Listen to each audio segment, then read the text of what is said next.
What's up, Vetters? Patrick here with Vetted. I have some breaking news. The U.S. National Archives has just released some new documents, and they've kind of packaged it all beautifully together. So I've got the story.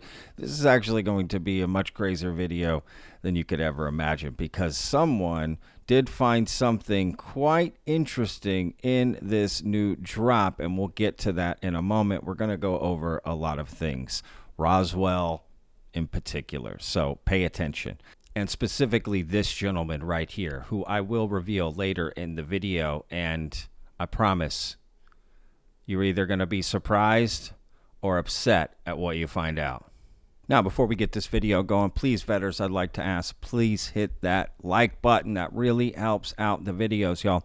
And of course, if you're not already subscribed, hit that subscribe button. I put out new videos every week about the UFO phenomena.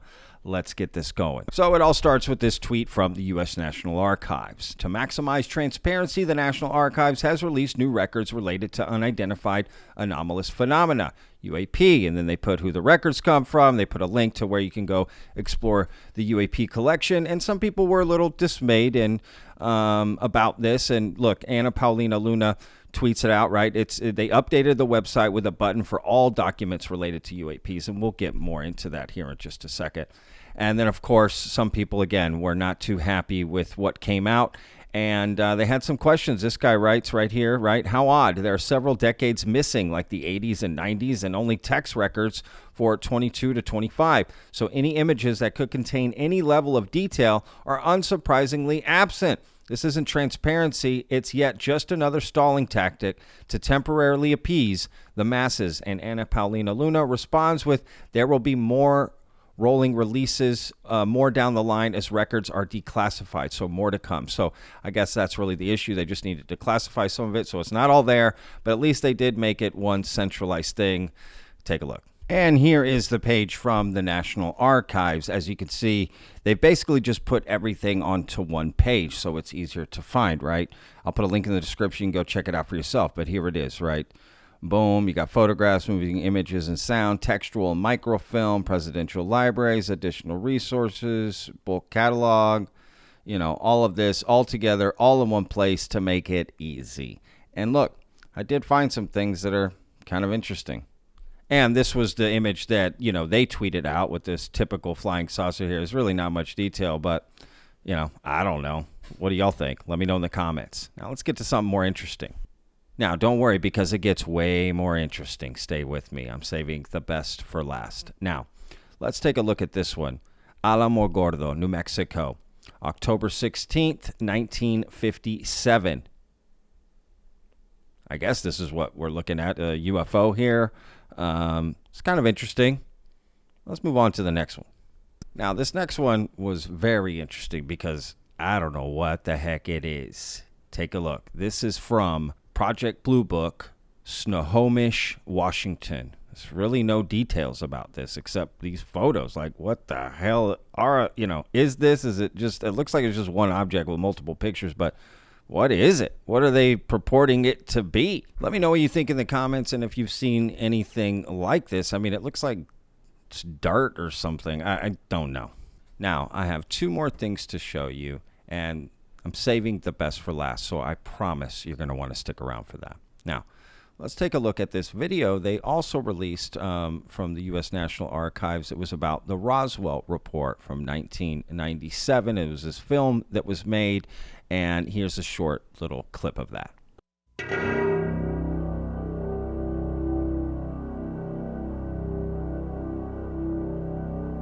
An event, popularly known as the Roswell Incident, has recently been the subject of intense interest by both the media and a curious general public.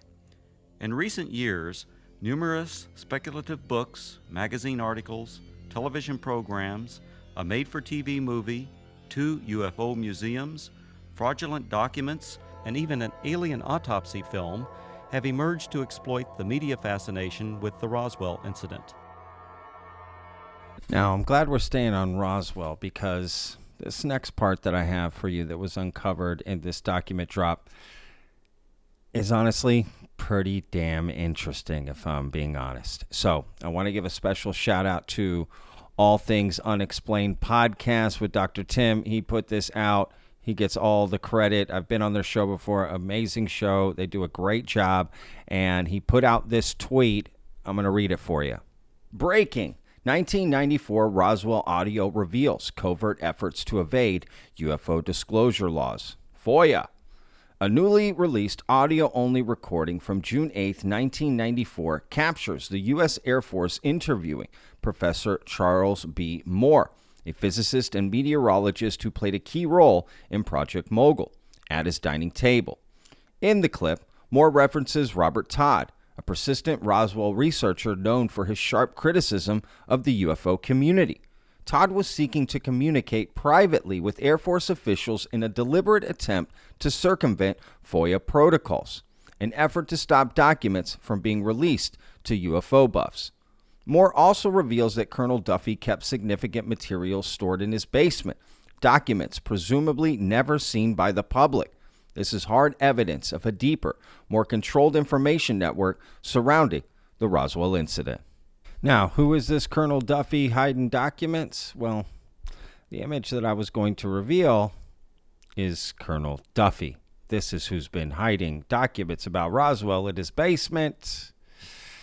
There you go. How do you feel about that? Now let's play this audio recording. Did he prefer you not give us copies of all this information? Right, he's dug up the things with Colonel Duffy, and he wants to be sure that they don't get released to the other UFO buffs or the UFO buffs. I think he's not one under freedom of information. So I think he's willing to have it transferred to you as a private communication. I see. I think Colonel Weaver promised that he could arrange it so that it would not come under freedom of information disclosure, which may be odd for Todd to be asking, but I thought you'd find that of some interest. Well, the end report that we're going to write is going to be based on official records and essentially transcripts such as this. So there'll be a lot of things like Cabot's tape. The transcript will not be part of that. This statement, but the summary will. The statement will be. Can I make a suggestion? If you remember, there was a note in there from Dave Atlas to Colonel Duffy, a copy of a letter, I think, there. And Dave mentioned somewhere or another that Colonel Duffy took him down in his basement, and he had large amount. Colonel Duffy had trunk full of documents that were unclassified. I wonder if it would be possible for you to contact Mrs. Duffy, who I was wondering about what she might have. Well, I think she may have a great deal. All right, so let's break this down. Basically, we have this gentleman right here, Colonel Duffy, right, who is holding on to a lot of information in his basement. Now, what makes him so important? I mean, he is one of the key figures of the Roswell incident, right? You could call it the Roswell cover-up, the Roswell story, the Roswell encounter, whatever you want to call it. This guy has some documents, a lot, trunkfuls, right, of unclassified or declassified documents that could very well answer more questions about what happened at Roswell, right? So where are the Duffy documents, right? Where are these? That's what we need to find. So betters get on it. Get on the internet, see what you can find. This is very, very interesting and also kind of disturbing. Who else does this, right? How many people end up with all these documents in basements and attics that we just never get, right? This is just a prime example of a rampant problem, in my opinion. And another part of that audio recording that I found interesting was the fact that they do partake in activities to get around FOIA requests, even with private citizens. I mean, this is crazy, right? John Greenwald is probably spinning in his seat right now, just like, what? You know what I mean? I mean, you try to go about it the right legal way, and then here you have the government, forcibly going around FOIA, right, to cover up UFO documents and what happened at Roswell. I mean, what is going on here? This is, honestly, depending on how you look at it, pretty big breaking news, right? So again, I ask, where are the Duffy documents? Now, I'm going to end this video on a audio recording from 1947. right as Roswell hit. I just found it very interesting, and I think it's a little inspirational. Kind of this is how they were approaching the topic right when the story hit in July of 1947, right, on an ABC radio news broadcast. So I've taken the original clip from archives, and I've added some subtitles to help kind of, understand what's going on, because it is a, 65-year-old recording. But again, this is how they were looking at Roswell, and this is how important Roswell actually is.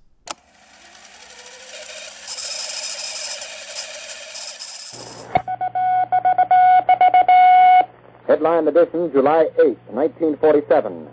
The Army Air Forces has announced that a flying disc has been found and is now in the possession of the Army. Army officers say the missile, found sometime last week, has been inspected at Roswell, New Mexico, and sent to Wright Field, Ohio, for further inspection.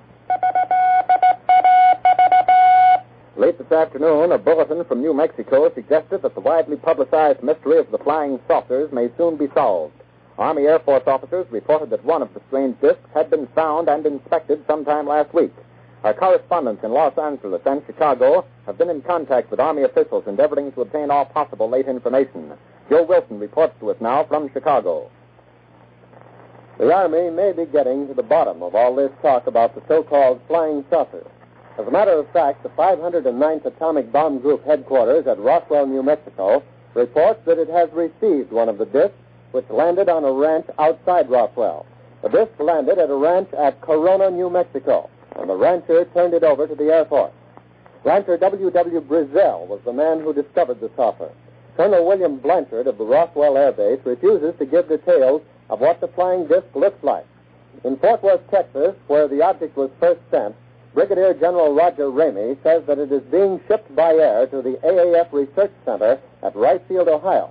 A few moments ago, I talked to officials at Wright Field, and they declared that they expect the so-called flying saucer to be delivered there, but that it hasn't arrived as yet. In the meantime, General Ramey describes the object as being of flimsy construction, almost like a box kite. He says that it was so battered that he was unable to determine whether it had a disc form, and he does not indicate its size. Ramey says that so far as can be determined, no one saw the object in the air, and he describes it as being made of some sort of tinfoil.